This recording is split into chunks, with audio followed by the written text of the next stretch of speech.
Tune into this brand new episode to learn how a non-tech event professionals founded a tech startup that is passionate about offering better and more sustainable gift options for events that can do a whole lot for the environment, what those options are, and how do they have the power to engage event attendees in very unique ways.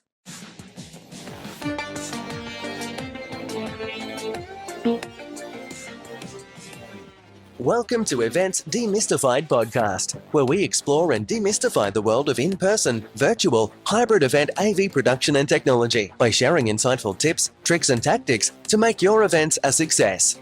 This podcast is brought to you by Tree Fan Events, a woman-owned boutique event production agency. And your host is Anka Trifan, a technical event planner and producer with almost 2 decades of hands-on technical experience in event production.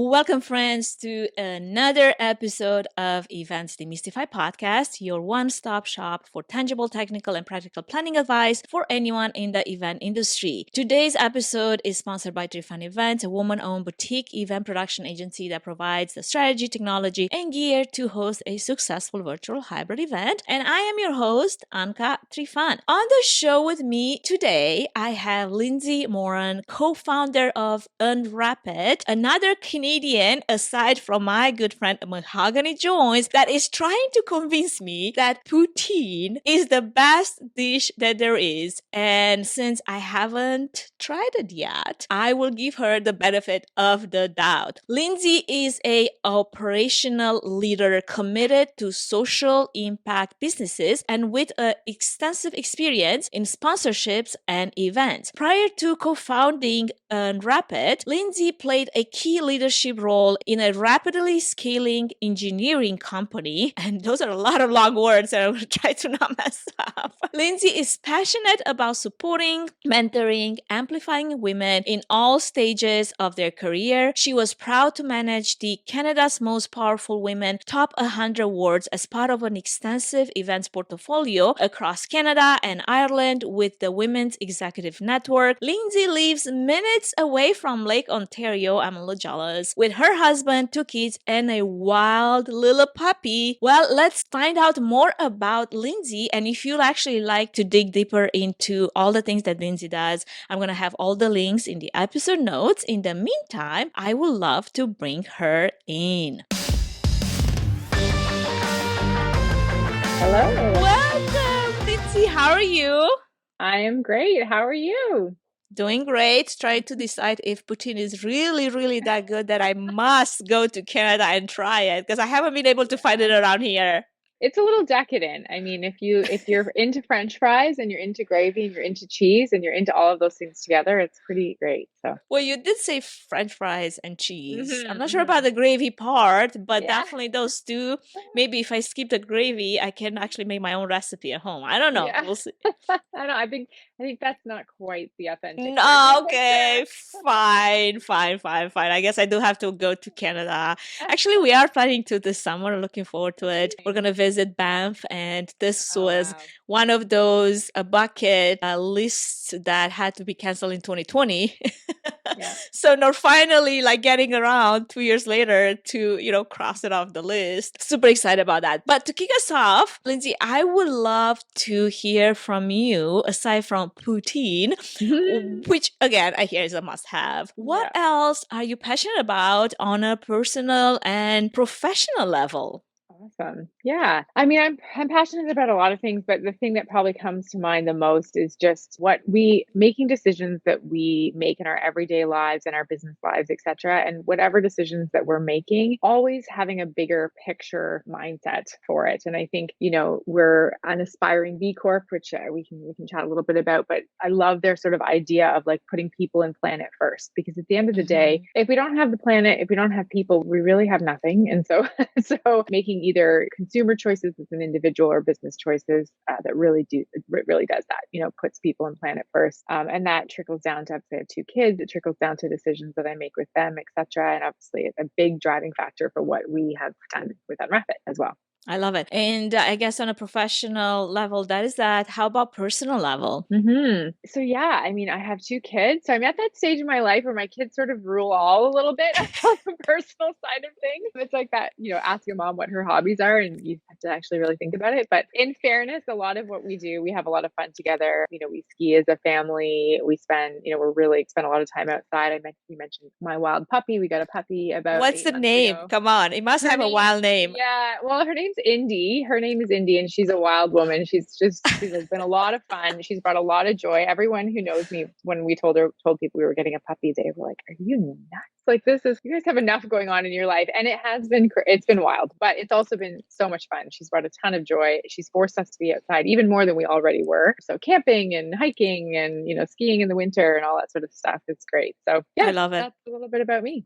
My kids keep begging me to get them a wild puppy, just like that, a husky if possible.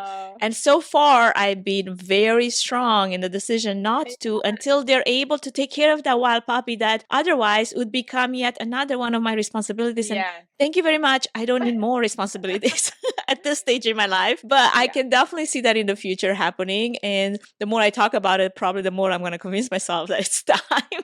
Yeah, I think we just decided we were going for it and kind of accepted the fact that it would be a challenging little while. And I think we expected it to be worse than it was, and we've been pleasantly surprised. She's a doodle. She's a lot of fun. She's she's got a real comedic personality. So I say go for it. Just add to the chaos. Do it. Oh yeah.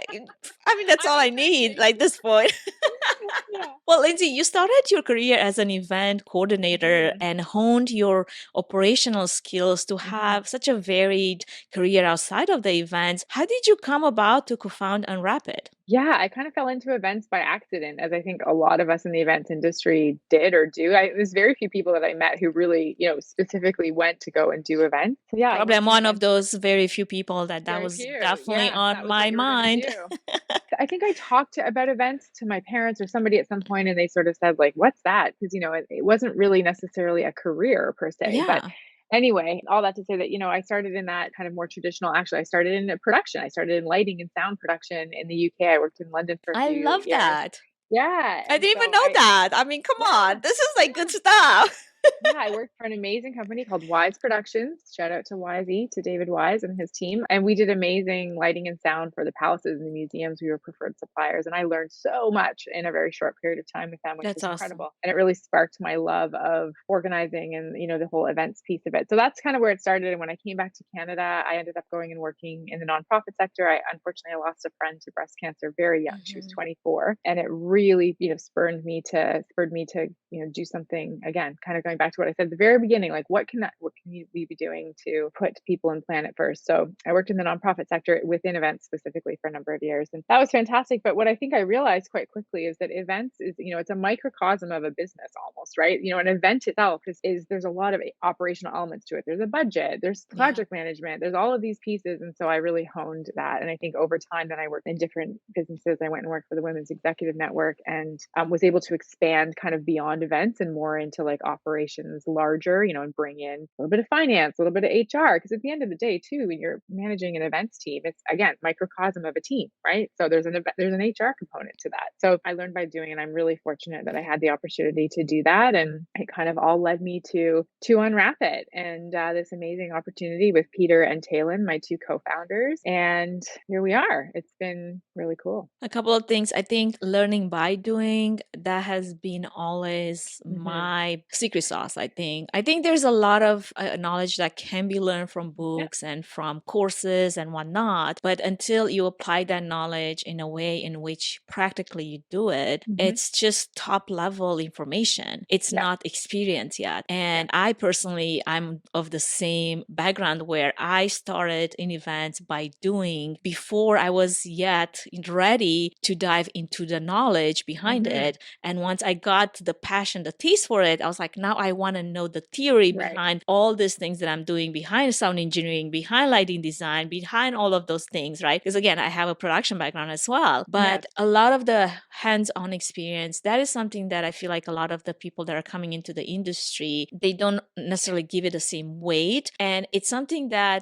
will pay such dividends when you're on site on an event, Yeah. faced with challenges and having to pull on some of the past experiences. And now it makes total sense to me how you end up starting, co-founding a tech company. I mean, there's totally makes sense now. I love Yeah. it. Yeah.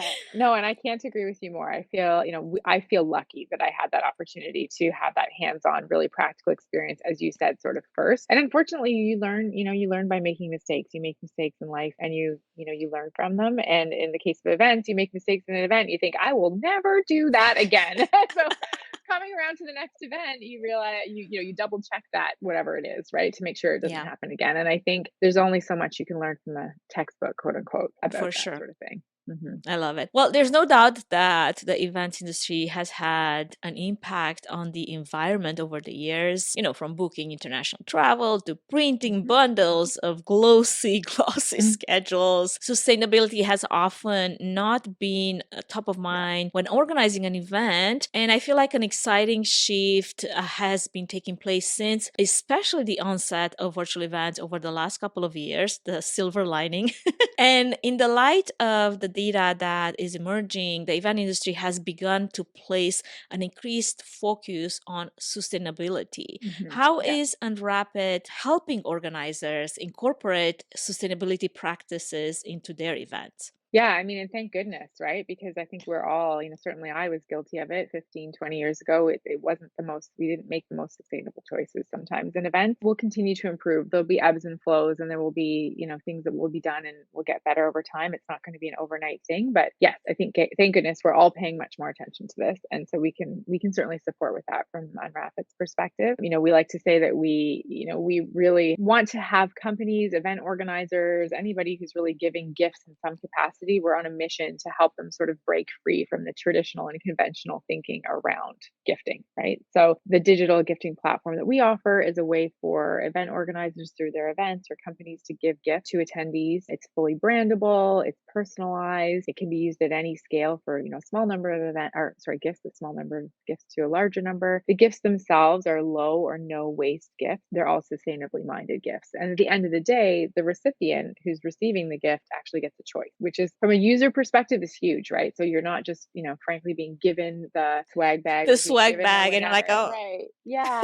And I always have the caveat of like, there's a time and a place for physical things. We're not suggesting that we're going to, all of a sudden we should not have physical things at events. That's not going to happen. It's not realistic. But I think if we are going to do physical things, again, people and planet first, we need to be a little more mindful of the types of physical things that we're giving away is first and foremost. And then look at something like Unwrappit as an alternative to be able to provide digital options that are much more sustainably minded, right? So that's kind of how we can come in and how we can support. I love that. And the fact that you touched on the swag bag, that was my next thing where I was going to go into, how Yeah. the swag bags have become a synonymous with conferences and events. And Yeah. it should be no surprise that those, I don't know, notebooks, pens, fidget spinners that event organizers are giving away are not produced under the most sustainable of conditions. In fact, the industry is wasteful on both ends when you think Yeah. about it. Those items likely traveled a long distance Yeah. before making it into the swag bag and You got will it. likely end up in the landfill soon after the event. Yeah. Ditching those cheap goodie bag stuffers like pamphlets, pens, keychains, and Yeah. using maybe instead something more of a forward thinking alternative like Unwrapit is way more attractive to me when I think about it because it gives you that ability, like you said, to personalize and have a sustainability minded gift, and Yeah. not just a gift, but maybe an experience that Mhm. can really truly wow your attendees. So, do you have any data collected as far as what type of impact impact this alternative has had on the environment for maybe some of the events that have used the service instead of the old unsexy swag bag? Yeah, I mean, we launched in the spring of last year, so we're in a year in, and so we're still gathering sort of that intel from the first year. But what I can tell you is that we've given over 5,000 gifts through the platform in the last year, which is incredible. If you kind of extrapolate that to think about being, instead they would have been physical things, pretty incredible impact in a Yeah. short period of time. Of that 5,000, about 5 to 8%, my co-founder Peter might correct me on that, but I think it's about 5 to 8% end up being social impact gifts. So we really encourage our customers to work with us to curate their list of gifts. So depending on what their audience is, obviously the gift value, the types of people receiving the gift, where they live, there's a global element to that as well. We help them curate the list, and we always encourage them to include a social impact option. So either giving to a charity of my choice, planting trees, adding clean energy to the grid. These are some examples we can include. And they can be alongside more traditional, as you said, experiences or practical things, more gift cardy type of things. But the nice thing to show is that, 5 to 8% of our gifts the individual ends up choosing a social impact option, which is amazing. And that's money that wouldn't otherwise have gone to the charity or gone to tree planting or whatever the case may be. So yeah, I mean, I think that's kind of helps to give a little bit of sense of it. And I think going back to what you were saying a moment ago, with regards to the physical, swag bags, that sort of thing, it's so important to hit on that point, because I think we are all guilty of this. We don't recognize that by the time you're purchasing those items that we're going to physically put into the swag bags, they've already probably been made somewhere else. They've been wrapped, they've been shipped, then they've been unpacked, they've been wrapped again, they've been shipped again. And the environmental impact of that is huge. It's really huge. And so if we can extract that, that's a big part of it. We talk a lot about the circular economy and how we are, in essence, inserting ourselves into the circular economy, that idea of, reducing waste right off the get-go, because we're not even creating it, right? So it's not there, which is incredible. So yeah, more to come as we expand and grow and we do more and more. Of course, over the next little while, we'll have much more intel as to what those numbers look like. But already in less than a year, we've seen significant impact for sure. That's extraordinary. I love that.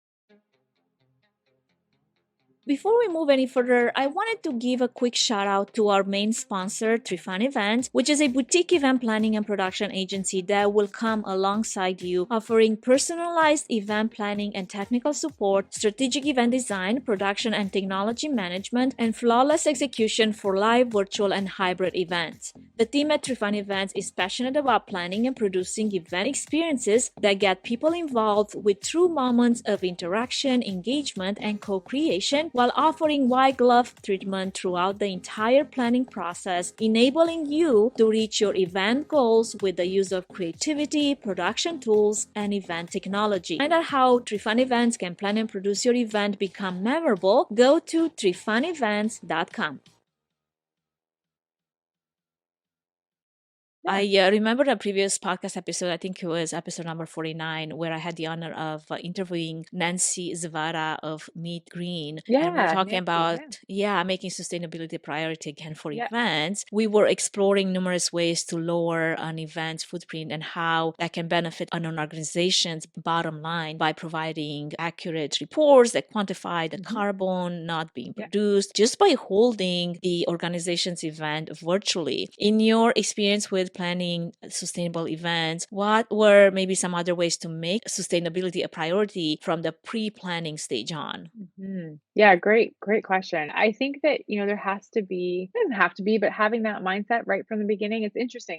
We did an event, I guess it was an employee engagement, but it was centered around an event. We did something before the holidays, and it was actually the sustainability lead for the company that reached out to me, because what I loved about what she said was, we all sat down together and we decided what we were going to do for our event this year and for our employee engagement. And she was obviously the loudest voice in the room, but we all said it has to be sustainable. We have to put this at the forefront, not to be preachy about it. I don't want to be preachy, but I really do think that we all need to try. We really need to try and force, like, climate change is real. It's happening. It's barreling down upon us. We need to be aware of it, and we need to, really be putting it at the forefront. So the fact that she reached out because she said, I'm going to go out and find other alternative options. We are not doing physical things this year. We're just not doing it. They ended up doing this amazing thing where they mailed a recycled card so they still had a physical element, which, was cool. They were mailed a recycled card to their team that had a nice personalized message from whoever it was. It was tied to an event. I can't remember. I think they did like a town hall or something like that. And the card had a QR code on it. And then when each of their team members scanned the QR code, it brought them into the unWrapit experience, which was digital. So it had this hybrid component, right? And then they were able to choose a gift of their choice, and there was social impact options in there. And I think we just closed it actually for them, and it was a 93% claim rate. And they mailed the cards, in Canada and the US. So, that's an example of it being a hybrid approach. Yes, there was a physical component, but I mean, much different than other people we've talked to who have said to us, oh my gosh, last year for these events, we did a virtual event and we packed boxes and we shipped them, and the shipping cost for each box was over Yeah. $20. And I don't even want to think about the environmental impact. Like Yeah. they're anxious about it. Like they know it wasn't great. So they're coming to us saying, can you help us? Can you help us with this solution this year? Which is great. I love it. Well, virtual Mhm. and hybrid events have also brought to the forefront the importance of using technology to streamline processes in their Mhm. sustainability efforts and reducing costs for event organizers, from an event management software and digital Mhm. invitations to on-site technology like mobile apps and Yep. digital display signage. Organizers have benefited from reducing paper and printing costs. For example, Yep. I was reading a report where TEDx Mile High saved over $7,000 on a single event by offering an event app rather than paper programs. What are some other helpful ideas for corporate gifts that Mhm. can have a lasting impact while also streamlining the gifting process Mhm. and encouraging sustainability efforts that are not too overwhelming to tackle? When you're an event organizer, you feel like you already have so many things to do. Adding one extra thing to your list, I think, on my take on this is, well, it'll probably be less overwhelming Yeah. than having to ship a box to a bunch of attendees. It really is. It really is. And not to be too, put like, but we help with that, right? So again, we meet with the person. We say, what kind of event is it? Who's your recipients? What kind of a value are you looking at? And we basically curate it for them, right? We kind of take the guesswork out of it and put something together for them. So I think that's really important. I think also, you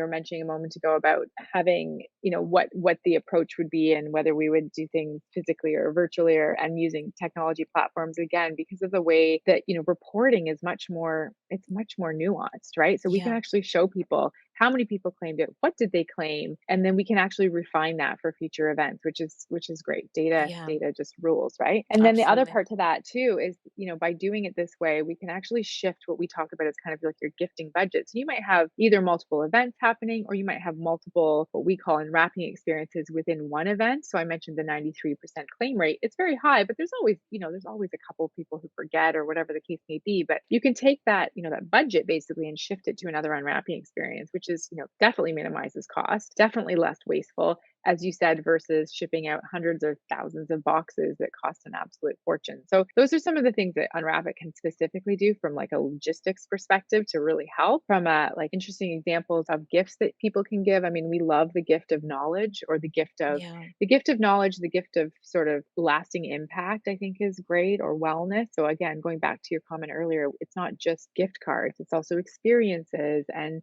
subscriptions to knowledge platforms. We work with Go Skills. We work with a really cool platform called Artifacts, where you can actually record your own personal podcast for like your family history, artist works where you learn to play an instrument. All of these things are really cool and are a unique gift to give someone. Then every time they go to use it, they're thinking of the event brand or the sponsor brand or whoever gave them that gift. So it's not just, I think people get really hung up on the idea of like, I'm going to stick my logo on something and that's going to be the thing that people remember. Possibly, yeah. But I think there's data out there showing that that's changing a little bit. yeah. So we're trying to pick up on that, and not trying to, we are picking up on that, and we're allowing companies Yeah. to work through that too. And also, this new generation of event professionals, I mean, as a millennial myself, I feel like I will always give up the swag bag for the experience. Give me an experience that I can remember, Yeah. even if I don't have anything tangible in my hands, because that will last way more in my memory than something that it could have been the best thing ever. But Mm. really, no, I'm not going to remember what I got last time at this conference,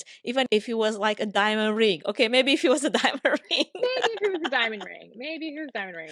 Which I That's don't a think bit that fair. actually has ever happened unless somebody proposed to you at a conference, and then it's like No. I love this. Thank you for sharing all those ideas and just opening the mind for people to think of those other opportunities and alternatives to what that might look like for maybe their conference, their seminar, their Mhm. event next. Well, we're moving into the next segment, which is the round of rapid fire questions. So Okay. answer with the first thing that comes to your mind.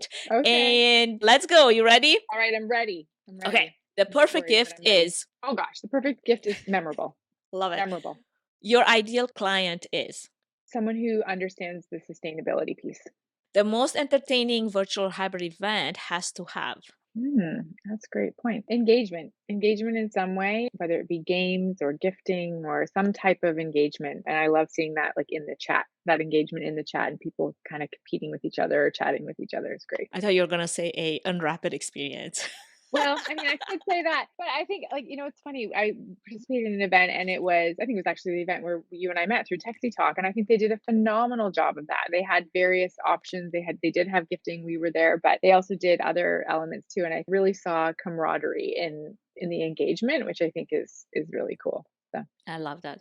Yeah, thank you for reminding me that. That's right. That's where we met. I'm like trying to pick my brain. Okay, yeah. the best virtual or hybrid event platform that you've worked with is and why? I have to say we don't work with anyone. We're not tied into anyone specifically, but I really did love Cadence when we were with Mm-hmm. that Texty Talk event. I thought Mm-hmm. it was really a great platform. So I'm looking forward to learning about others, but I really liked Cadence and I've been on one or two other events with them. I love it. What is one piece of advice you were given that you still follow today? I can't remember exactly what it was, but just basically progress over perfection. Like we're not perfect. We all make mistakes. We all do things that, we could improve upon, learning from our past and not to dwell on that. Learn from it. Learn from your mistake. Don't repeat it. Go move forward. I love it. What is one thing that people often tend to get wrong about you? That's tricky business. I think people think I'm more put together and organized in my personal life because I am in my professional life, but my personal life's chaos. Well, just talking about that wild puppy Yeah, that we were, exactly. discussing earlier, I can probably I'm not as imagine that. buttoned. Yeah, I'm not as buttoned down. I think everyone expects to have like that my closet's like color coded and my pantry's perfect. No, chaos. You know Absolute what's chaos. really good about a closet that only has black clothes is Oh by yes, that's default easy. color That's coded. easy. Yeah, yeah, I like it. Maybe I need to try that. That was one of my strategies that I'm like, you know what? I love Exactly. black. I'm embracing this. All my Yeah, clothes are black. So much easy to match. I don't have to think about it. And now yeah. it's color coded. Amazing. Yeah, yeah. I might change my strategy. Noted. Oh my gosh, I'm kidding. I also have some colors. I think. I'm I sure it's think. like Yeah. 90%. Yeah, That's totally funny. 90% for sure. Oh my gosh, I love this. Well, thank you for sharing that. I love to throw that in there just to get a little bit of the, personal coming out because we're all Yeah. like, event professionals, so straight up and serious, but we all have a life. We all have things that, Mhm. we, like quirks, things that kind of connect to each, it makes us connect better to each other. So it's like, okay, I'm not the only weird one. Like there's us people that struggle possibly with the same thing. So I love Yeah. to just put it I think there. it's I think it's a very common thing actually. I don't know. Lots of event people I've I've talked heard to are it super before. super Honestly, I've buttoned heard it down before at on the work and then at podcast. home are like, "Oh, I've left all my energy in organizing the event and my pantry is a disaster," which is me. Or So, my laundry is still in the living oh room, yeah, for sure. awaiting to be Yeah. folded. It Yeah. maybe will happen Yeah. next season. I Yeah, we say to the kids, yeah, it's in the clean laundry bin, when you doesn't the days that it doesn't get quite put away. So yeah, love yeah. it. For sure, like dressing up from the clean laundry bag, for sure. In closing, what is one piece of advice that you have for event professionals seeking to better themselves or to add more sustainability to their events, to level up into the next stage, basically, of what Mhm. that event could be like? Yeah, I mean, I think it's just general advice for anyone. I think, authentically, keyword, authentically connecting to people through a network. It's a bit of a bugaboo. It's actually right on my LinkedIn profile. When people send me LinkedIn requests with no context, no information as to why they want to chat with me, not super helpful. But if you connect with me, if someone connects with me and says, "Hey, I really would love to, pick your brain about this or chat with you about that," authentic connections. I'm going to pick up those connections 99% of the time. I'm sure Yeah. I miss 1% here and there, but I really think that's it, right? And it goes for event professionals or anyone in your career when it's kind of goes back to my like mentoring women, connecting with people authentically. I have made some of the best connections. I have met some of the coolest people. Honestly, most of the jobs that I've been in and the things that I've done I've connected to them through my authentic network. And Yeah. I'm very lucky. For sure I've been lucky, but it's also been curated. Like I've worked at that too. So it proves that it works. It proves that it's something that you can do. And as an event person, you can, learn from other event individuals. You might learn about a platform or an opportunity that you didn't know about or something to consider. And I think that's really important. I love it. Well, thank you so much for sharing all these insightful pieces of advice, tips. I mean, really, it's a lot of wisdom packed in there with sustainability. Probably, guys, as you were listening, you weren't ready for that, but guess what? We brought it on. So I know that we made a happy audience today. Where can our audience that would like to learn more about how to experience their own Mhm. unwrapid connect with you? Absolutely. Our website is very simple, unwrapit.com. If you click on book demo, it gives you a little quick snapshot of questions to answer. And we love doing demos with people and jumping on, and we can actually show you what the platform would look like with your branding or your event's branding in it. So that's really great. And we're also really active on LinkedIn. We post about events, sustainability, leadership, all sorts of things. So we're very active on LinkedIn as well. So you can find us there. Well, that's it. And some of the links, guys, will be certainly in the episode notes. I hope that you unwrap this episode with all this wisdom and information Yes. and enjoyed it as much as I did. And thank you so much, Lindsay, for your time. Thank you for just sharing with us all this information and knowledge and your platform. Amazing. Thank you so much for having me. Okay, friends, this is it for today's episode. Thank you so much for listening. Stay tuned for what's coming up next. And until then, stay healthy and safe. Thank you for listening to the Events Demystified podcast. If you enjoyed this podcast, please take a moment to review it, rate it, and share it with other event professionals that could benefit from it. Connect with us on social at Events Demystified Podcast. We would love to hear from you and what you're up to. If you'd like to learn more about Tree Fan Event services and find out if we're a good fit in supporting your event, can we help your event be successful with a 20-minute free consultation? Link in the episode's notes. Thanks for tuning in.